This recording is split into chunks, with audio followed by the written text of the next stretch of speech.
എല്ലാ മാന്യ പ്രേക്ഷകർക്കും പുതിയൊരു വീഡിയോയിലേക്ക് ഹൃദ്യമായ സ്വാഗതം. ഇന്നത്തെ വീഡിയോയുടെ വിഷയം 2029 മാർച്ച് 29 വരുന്ന മഹാശനി മാറ്റത്തെക്കുറിച്ചാണ്. വളരെയധികം പ്രേക്ഷകർ വളരെ ഭീതിയോടുകൂടി യൂട്യൂബിലും മറ്റും കണ്ടിട്ട് ഈ ശനിദോഷം വരുന്നവരും വളരെ വിഷമത്തോടെ വിളിച്ചതിൻ്റെ അടിസ്ഥാനത്തിലാണ് ഇത്തരത്തിലുള്ളൊരു വീഡിയോ ചെയ്യുന്നത്.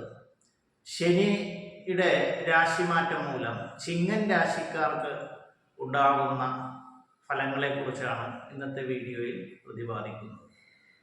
ചിങ്ങൻ രാശിയിൽ വരുന്നത് മകം, പൂരം, ഉത്രം നക്ഷത്രത്തിൻ്റെ ആദ്യപാദം എന്നീ നക്ഷത്രങ്ങളാണ്. ഇവരെ സംബന്ധിച്ച് കണ്ടകശനിയാണ് ഇപ്പോൾ നടന്നുകൊണ്ടിരിക്കുന്നത്. 7-ലാണ് ശനിയുടെ സഞ്ചാരം. കണ്ടകസ്ഥാനത്ത് നിന്ന് അഷ്ടമത്തിലേക്ക് അഥവാ 8-ലേക്കാണ് ശനിയുടെ ഗ്രഹചാരം നടക്കുന്നത്. അപ്പോൾ അഷ്ടമശനിക്കാലം പൊതുവെ ദോഷപ്രദമാണ്. എന്നാൽ കണ്ടകശനി കാലത്ത് ഇവർ കഴിഞ്ഞ 2.5 വർഷം അനുഭവിച്ച ദുരിതങ്ങളുമായിട്ട് താരതമ്യം ചെയ്യുമ്പോൾ പൊതുവിൽ അത്തരത്തിലുള്ള ദുരിതങ്ങളൊന്നും ഉണ്ടാവുന്നതും അല്ല. 8-ൽ ശനി സഞ്ചരിക്കുമ്പോൾ മനക്ലേശങ്ങളും ചെറിയ ആരോഗ്യ പ്രശ്നങ്ങളും ഒക്കെ ഉണ്ടാകാം.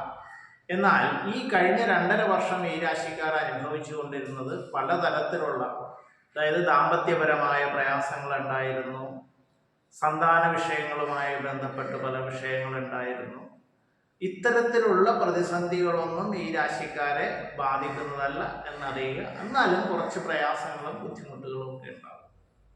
എന്നാൽ ശനി മാറുന്നത് കുംഭൻ രാശിയിൽ നിന്നും മൂലത്രികോണ ക്ഷേത്രത്തിൽ നിന്നും വ്യാഴത്തിൻ്റെ രാശിയിലായ മീനൻ രാശിയിലേക്കാണ്. ഈ മീനൻ രാശി എന്ന് പറയുന്നത് വ്യാഴത്തിൻ്റെ ക്ഷേത്രമായതുകൊണ്ട് തന്നെ ശനിദോഷം ഈ രാശിക്കാരെ കാര്യമായിട്ട് ബാധിക്കുന്നതല്ല.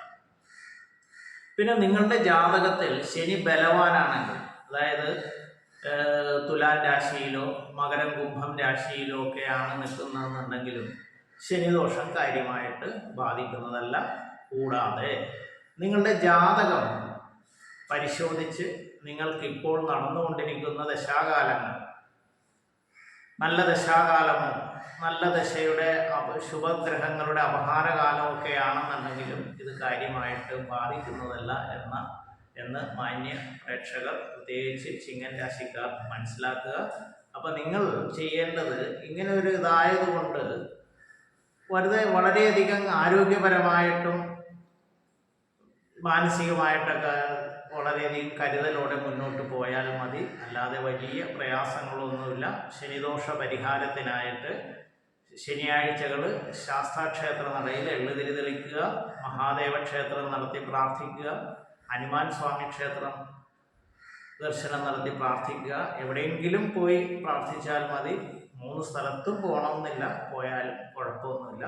പ്രിയപ്പെട്ട പ്രേക്ഷകരെ, ഈ വീഡിയോ നിങ്ങൾക്ക് ഉപകാരപ്രദമായി എന്നുണ്ടെങ്കിൽ ഹരിവാണി ജ്യോതിഷൻ ചാനൽ ഇതുവരെയും സബ്സ്ക്രൈബ് ചെയ്യാത്തവർ സബ്സ്ക്രൈബ് ബട്ടനും ബെല്ലൈക്കനും ഒക്കെ അമർത്തി സബ്സ്ക്രൈബ് ചെയ്യേണ്ടതാണ്. ഇഷ്ടപ്പെട്ടു എന്നുണ്ടെങ്കിൽ ലൈക്ക് ചെയ്യേണ്ടതാണ്.